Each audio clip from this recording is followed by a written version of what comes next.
I finally got to do my budget Uluru trip. It was $650 for 3 nights, including flights, accommodation, and transport. Let me tell you the story.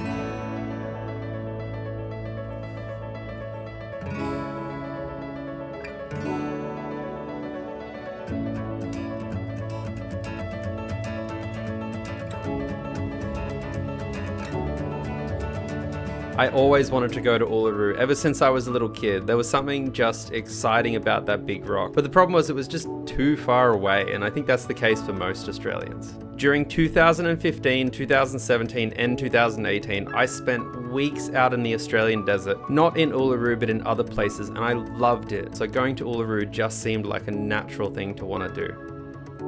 In 2023, after watching Jetstar sales, I caught a banger of a deal. It was Sydney to Uluru, $79 each way. I would have loved to go longer, but 3 days was probably all I could deal with when it came to work. I also booked checked baggage each way for $76, which brought the booking total to $254 return with 20 kilograms of baggage.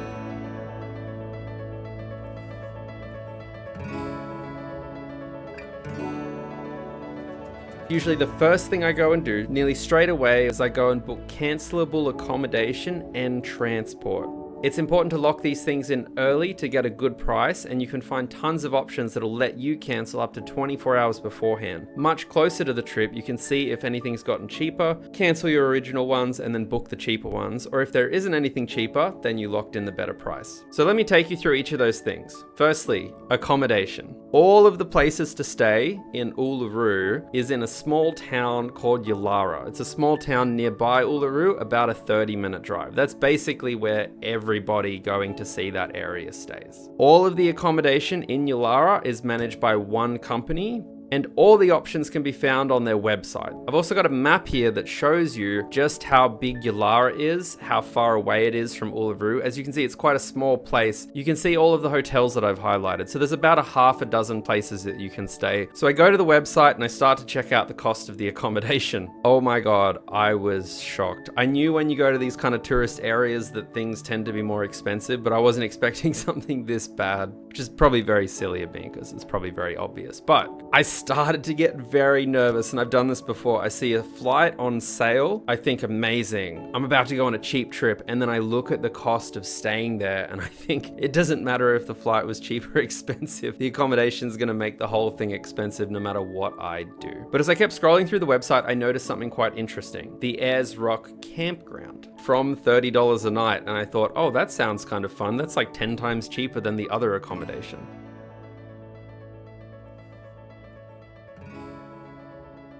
I haven't spent a huge amount of time in my life camping, but I'm not against it. I have done it a few times, and I've learned that you can make it manageable. So I saw the campground, I thought that seems really interesting, and I managed to book 3 nights for $120. That was like half the price of 1 night in one of the kind of lower end, hotels essentially. So basically what I'd done was paid $40 a night in order to be able to put a tent up on a piece of grass. That could be cheap or expensive depending on how you think about it, but that's what I booked. Now, I know some of you watching, and just before you have that knee-jerk reaction that makes you think I'd never do that, let me break it down a bit for you. When people think about camping, they often think about lack of showers, no nice food, dirty clothes, smelly things, lots of mud and grass and other kind of bugs and insects, no digital entertainment, and being too hot or too cold. But what we have to contrast here is there is a massive difference between camping in a caravan park and camping in a mountain in the middle of nowhere. And I would argue that camping in a caravan park in a tent is way closer to a hotel than it is to camping in the middle of nowhere. At caravan parks, when you book powered sites, you have access to electricity, fresh water, communal showers, communal toilets, often kitchens, often communal fridges. There's actually a lot of services available for you at caravan parks that bridge that kind of discomfort gap. So I had a lot of the things I wanted ticked. I had a warm shower, I had bathrooms, I had access to water, I had a kitchen, I had a fridge I could put cold food in. I had power at my tent so I could charge my phone and charge my laptop and do all those other things. However, there were still 2 things that I needed to solve.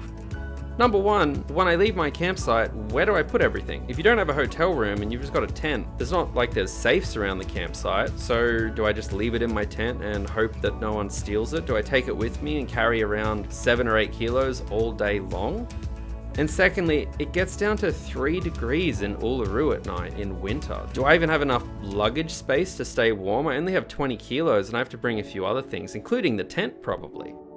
Well, let's tackle that second issue first, which brings us into the next topic, inventory. What is it that you actually bring in your bags to make this experience work? One of the benefits of checked baggage on a trip like this is you can actually bring stuff like a tent, and often checked baggage is going to be cheaper than buying stuff or even renting stuff when you're there. So the next stage was to buy anything I'm missing so I can pack it in my checked baggage. If you're someone who hasn't done a lot of camping before, then you might need to buy a few things as well. So the first one was a 4-person tent from Kmart. This was $59. Realistically, you can get a bit smaller than this. 3-person tents are fine as well. Even a 2-person tent's fine for 1 person. But 4-person tents are a little bit bigger and a little bit more comfortable, and you can definitely kind of half stand up inside of them. And if you go on Facebook Marketplace, you could probably find tents for $10. I also wanted to buy an air mattress to go into that tent. So I bought a double air mattress. It was $20 from Kmart. You can find electric air mattress pumps these days on Temu, sometimes eBay sales. I got one off Kogan for $5. They are very affordable. The third thing I bought was a fitted electric blanket for the double bed, and this cost $39.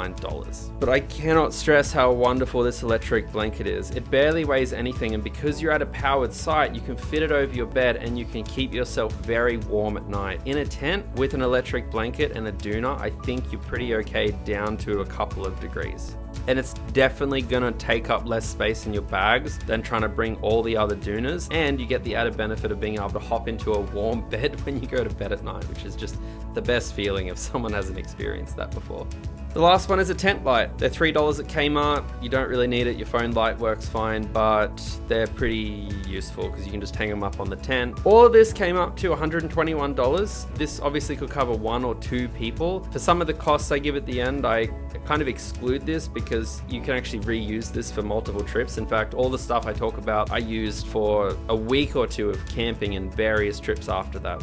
So the next step of the planning was to figure out food. Now when I travel, there's usually a tier list of 4 things that I go through when I'm trying to figure out what to eat. I usually start with eating out at nice places. That's number 1. Now if that seems too expensive, I'll move on to number 2, which is eating out at budget places. If that's too expensive, I'll move on to number 3, which is buying from the grocery store and eating that. And number 4, if the grocery store is too expensive, is I'll try and bring food with me from home if that's even possible. I went straight to Uluru on Google Maps. I clicked the restaurants button and I saw a bunch of restaurants come up. I spent about 5 minutes clicking through them and I very quickly figured out, no surprise, that many of them were too expensive. They would be like $40 for a main meal and stuff like that. This isn't unreasonable because, you know, this town will bring in a lot of high income, higher net worth people looking for a bit more of a unique holiday. But it's not for me. So I keep looking at restaurants and I start looking for budget ones. I didn't quite find any I liked. Probably the cheapest one I found was this place called Ayers Wok. Very funny. It was pretty okay. It was like $22.50 for a main meal. And, you know, for a remote area, to be honest, that's pretty good. But that's still more than I intend to spend on meals, even when I'm traveling. So I figured out eating at budget places or eating really anywhere for a really affordable price probably doesn't exist in Uluru. So I moved on to option 3. I went back to Google Maps and I typed in grocery store while I was looking over Uluru and I found an IGA. Now this IGA had 1,000 reviews and was rated over 4 stars, which is a pretty good start. But the next thing I do is I go to reviews. I search up the word price or cost in the reviews to start to see what people say. However, for a place like Uluru IGA, yeah, some people might say, oh, it's the price is okay, but they might be different types of people than me. So to make sure that I really get confidence the grocery store is not too expensive, I will usually go to photos and I'll start looking for photos of produce where there's actually dollar signs on it. And I want to look for recent photos, usually something within the last 12 months. And what I found was I found bags of pre-mixed lettuce for $4 to $5 AUD. And I thought, that's not terrible. It's definitely not as cheap as maybe your local Coles or Woolworths, but it's not much worse in the slightest. So I thought this IGA will probably do. Now, I had some extra space in my checked baggage, and whenever this happens and I'm going somewhere, it doesn't matter where it is, I usually try and bring some low volume perishable food that I know I might need on the trip, because if you bring it from home, there's a couple things that happen. Number 1 is, depending on where you're traveling, like if it's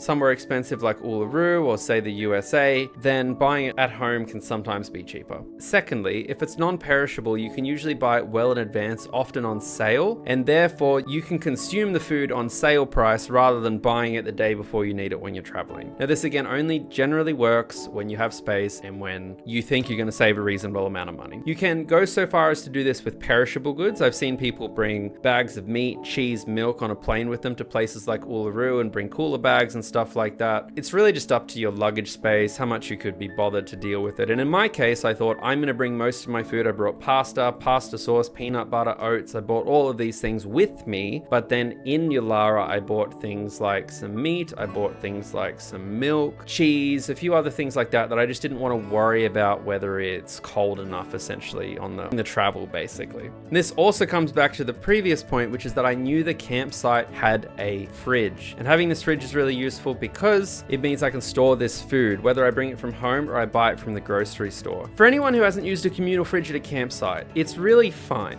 What basically happens is that you bring food, you put it in a plastic bag. You don't have to, but I like to. You put it in the fridge. The fridge is full of a bunch of other people's plastic bags and some loose stuff. And generally, I've never found anyone to take it. I definitely have some of my kind of wealthier friends who've never been camping who they would probably associate campsites with lower class and then they associate that with theft or something like that. But I found that to be the case. I think generally speaking, campsites, particularly remote campsites like Uluru, are full of just the most remarkable everyday people who they're not going to be stealing your food. They're going to be in the kitchen with you offering if you want some of their food or if you need their oil or something like that. So it's a lovely experience, and I would never be that scared of camp kitchens, particularly if it's in a plastic bag. You need a very special type of person to go through a plastic bag. Like, I'd kind of get it if you got a block of chocolate and you just left it on the shelf. Like, 1 in 20 people will probably see that and be like, oh, maybe I'll just take a bit or take the whole thing, Yeah, in a plastic bag, I've never had an issue with that.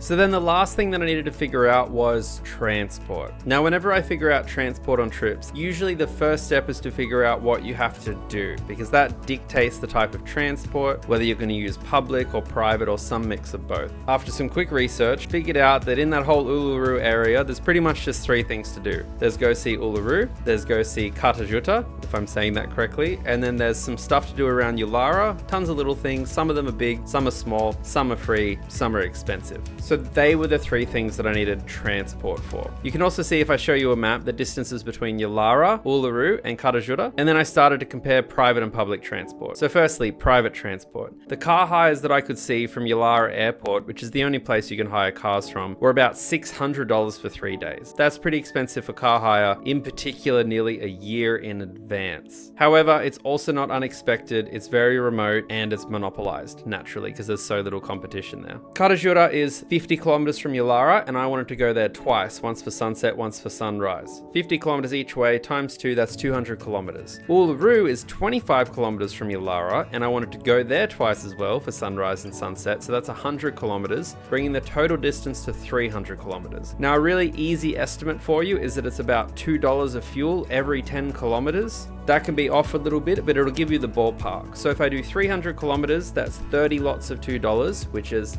$60 of fuel. So the total cost of private transport is going to be $600 plus 60 is $660 for the car. That's pretty expensive, but the cool things about the car are A, it scales well with multiple people. So if you want to bring multiple people, the costs don't really go up at all. It gives you somewhere to store your belongings. If you remember back from the first issue I had at the start, I need somewhere to put my stuff during the day. I can't just leave it in the tent and I don't want to take it with me. So cars provide a great ability for that to happen. Also, you can be more flexible with the timing, and it gives you another space to retreat to, particularly at campsites where, for instance, if you're not feeling well and it's a hot day, you can just go sit in the car and run the air conditioner for half an hour and cool down. However, $660, still a lot of money. So let's take a look at the group buses. Now, naturally, you assume in an area like that where everyone's going to the same place that there's going to be buses. So I had a look on the AirSrock website, and what I found was that there is a free bus that gets you between Uluru Airport and Uluru, as well as a free bus that gets you around Uluru. So those movements are pretty straightforward, and that means, so the next step was just figuring out how am I going to get from Uluru to Uluru and Kata Tjuta. I have a look at the group bus options on the website, pretty straightforward to figure out.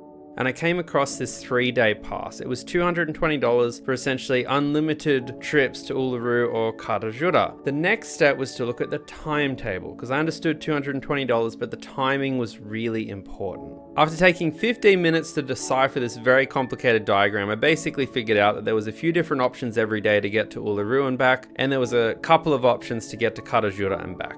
I was quite impressed with the flexibility that this gave actually, and I really considered it for a moment. Now at $220 a head, there's a good chance that if you're there with 2 or more people, you're going to want a car. However, for one person, it's definitely worth considering the bus. In my particular case, one of the other things that mattered about the car was flexibility. Because if you have a look at Kata Tjuta, for instance, if you want to do the sunrise viewing of those rocks and go to the Valley of the Winds walk, you won't get back till 11:45. Now, when I was in Uluru, 2 of those days I was actually working. That's because I run a company and it's difficult to take time off like that. So I wanted to get back to the campsite early. So the car was essential because it allowed me to see Kata Tjuta for sunrise, race to the Valley of the Winds walk, and then get back to the campsite basically when work was starting. However, again, if you're alone and you have some flexibility, the bus is a great option compared to the expensive car.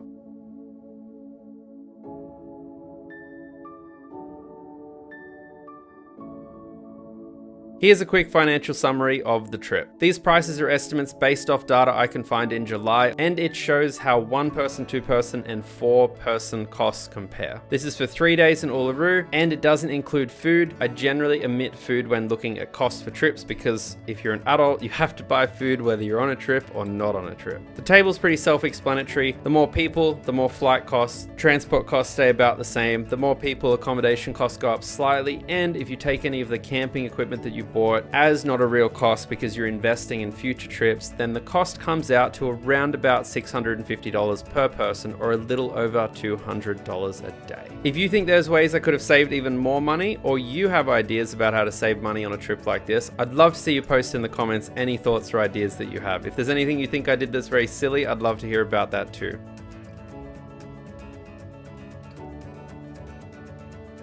After all that planning and waiting 10 months, it was finally time to go on the trip.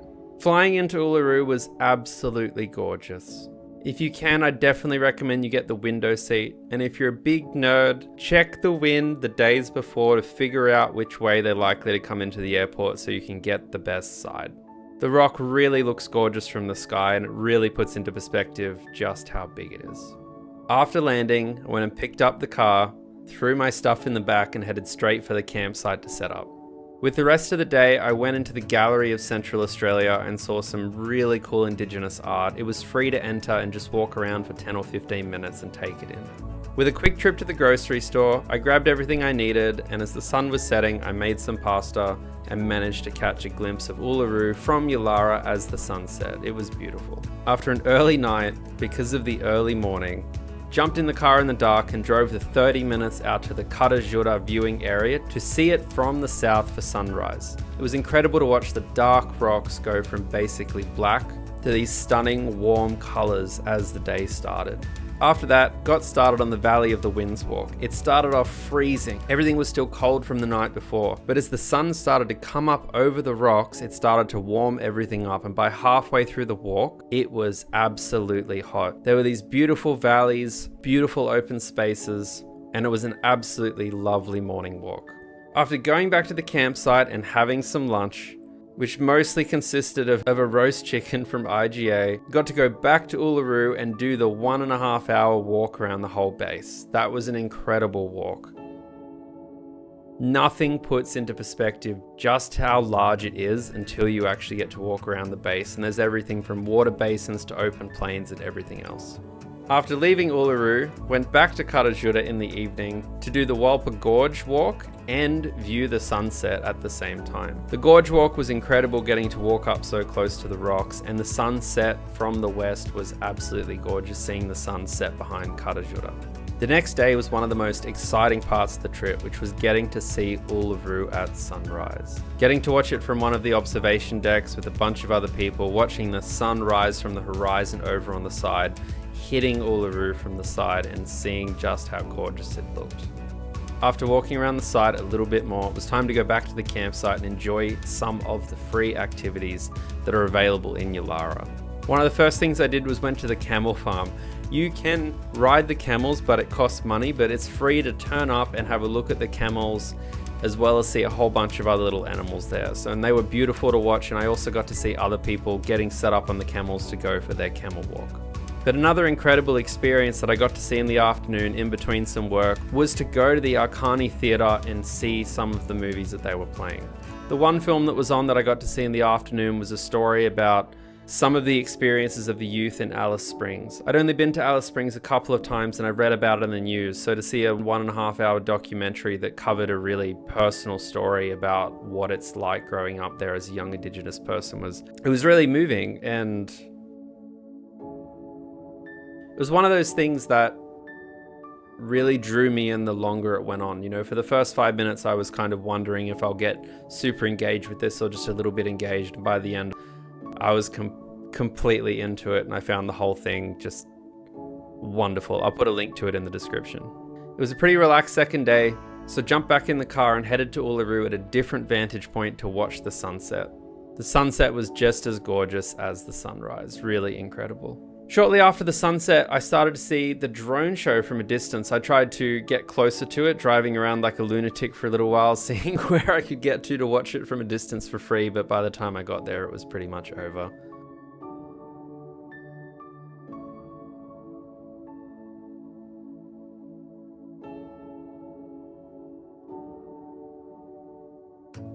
On the final morning, I got to see Uluru again at another vantage point for sunrise, and it was just as beautiful as the first time I saw it. After that, I went back to the campsite to do some work for a while before jumping back in the car and ending the 3 days heading to the airport and catching another glimpse of Uluru as we flew up into the sky.